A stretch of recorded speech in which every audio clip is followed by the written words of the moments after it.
Crew, the new generation Range Rover has dropped. We know all the deets. I'm diving into it. I'm going to go over some of my favorite features. With the new Range Rover, there's so much to it. I'm probably going to have to break this into, I'd say, 3 videos. In this video, I'm going to try and go over overall changes, both inside and out, without going too deep into the mechanics and the changes under the hood. With that being said, let's get into it. So we're going exterior first. Looking at it from the front, you can obviously tell the grille has been tweaked, different design they're going with on the front grille. The headlights, very similar to what they look like now, tweaked also, full LEDs up front. You've also got animation in both the front and rear lights now. You've got animated front headlights and you have animated rear tail lights, which is really nice to see on a Rover finally. Also on the front, you're going to have a slightly redesigned front bumper area. Not much change here, but front profile is still very much the same squared off look that everybody loves, just subtly evolved. So moving on to the sides, we see the introduction of 23-inch rims. Which is exciting. From factory, you can get 23s on any of the Range Rovers. Pretty cool. Continuing down the side, you'll notice they also introduced the handles that recess into the body when the car is locked or moving, and then pop out when it's unlocked. The overall side design is very comparable to what the design is now. The roof line was lowered by 10 millimeters. Additionally, the roof is laser seam welded, similar to what they do at Audi, for example, and Porsche.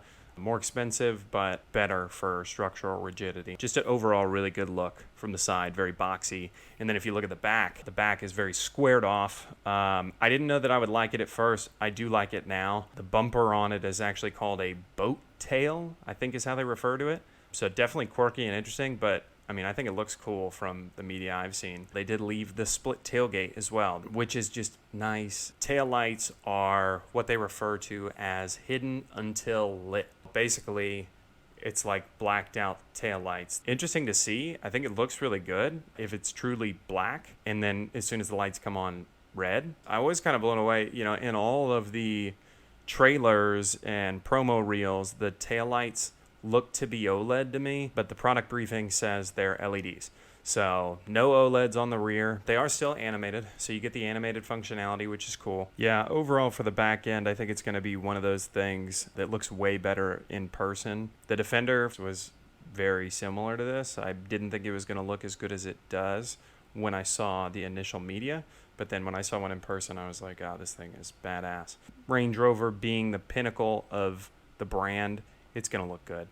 So one of the coolest things that I read that I think is pretty significant about the exterior design is the drag coefficient. So the drag coefficient of this box on wheels is 0.30, which happens to be the exact same drag coefficient of a Nissan 370Z. Drag coefficient you usually hear on electric vehicles as being one of the key things that manufacturers will decrease to increase range. So you don't usually hear about it too much on luxury SUVs, but the fact that they took it into consideration and did that is somewhat indicative towards the electric plans in the future. The biggest exterior change that I've read about so far is the four-wheel steering. Four-wheel steering in the past has been on other vehicles in the luxury sector, mostly on the longer ones. So I'm glad they finally included it on a Range Rover. The turning radius is now the shortest turning radius of any car they produce,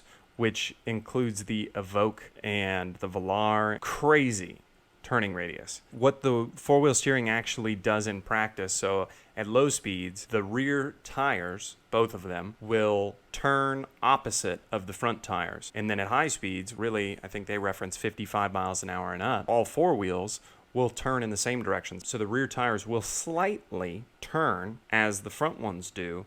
There isn't anything that beats four-wheel steering in regards to maneuverability. They also have integrated into the app, so it's kind of like the summon mode that Tesla has. Basically, it will pull into a parking spot once you've exited the vehicle if the parking spot's too small for you to get out once you're in.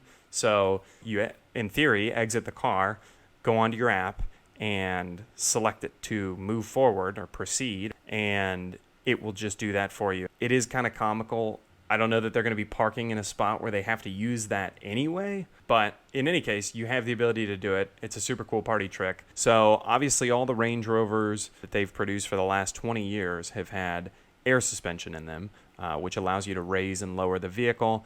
With the new Range Rover, it uses e-horizon data, so it's able to judge and detect any potential bumps, turns, curves, things like that. And then there's a dedicated 48-volt battery system available to the suspension setup so that it can adjust as needed, which is crazy. You have 12 ultrasonic sensors all the way around. There are ultrasonic sensors in the doors.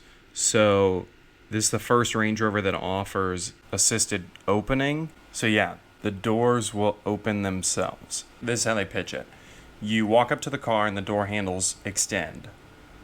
All you have to do is a slight pull, and they say within 3 seconds the door will be open. The same applies for the inside. A slight pull, door will open in 3 seconds. And it works up to a 10-degree incline. If they do it right, it's going to be badass. People are going to love that. Are you kidding me? You got a Range Rover and your door just opens itself. Moving on to the inside, they updated the screen to the larger Defender screen, the Pivi Pro. The screen's 13.1 inches. It's curved. It looks pretty good. It's mounted, in my opinion, properly. I hate the mounts where the screen sticks up like above, which to me is the least usable space.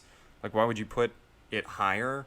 Because it just requires... So they mounted it in the right spot. Some people will, without a doubt, say that it looks like they just stuck an iPad to it, and that's fair. It's flush with the top of kind of the dash, and then the bottom portion is kind of floating. Usability looks nice on it. They used the Jag climate controls for the climate control setup, so it's the new redesigned ones that the F-Pace will have. If you check my F-Pace video, I like them. They're tactile, they feel nice, they're responsive. The center console has been overhauled, so they kept the armrests that they have and have had for years that you can adjust to a specific height, but they overall like kind of widened the center console, or maybe they didn't, I don't know, I can't tell, and it looks better than it did in my opinion. I do also like the yacht shifter rather than the spin dial that they had. The volume button for sound control is right below the shifter, so it's easy to access. Start button is also above the shifter there. You also have a terrain response dial next to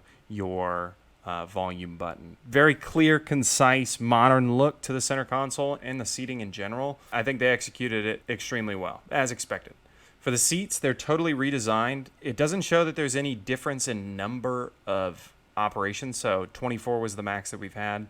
24 is the max now. There's all sorts of active noise cancellation technology that they've integrated into this. The speakers will actually play the opposite sound of road noise. So it's supposed to be one of the quietest SUVs ever made. Not going to dive too deep because there's a ton that they did to make sure this is quiet and smooth and comfortable. You also get a new digital dash. So this is something we haven't seen yet. It's a 13.7-inch digital dash. Wireless charging's in there, finally. The wireless charging actually has active cooling too.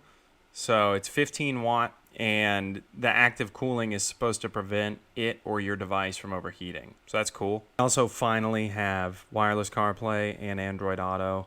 Amazon Alexa is also now in the car. You can hook up your Amazon account and access Alexa while you're driving to do whatever you want Alexa to do.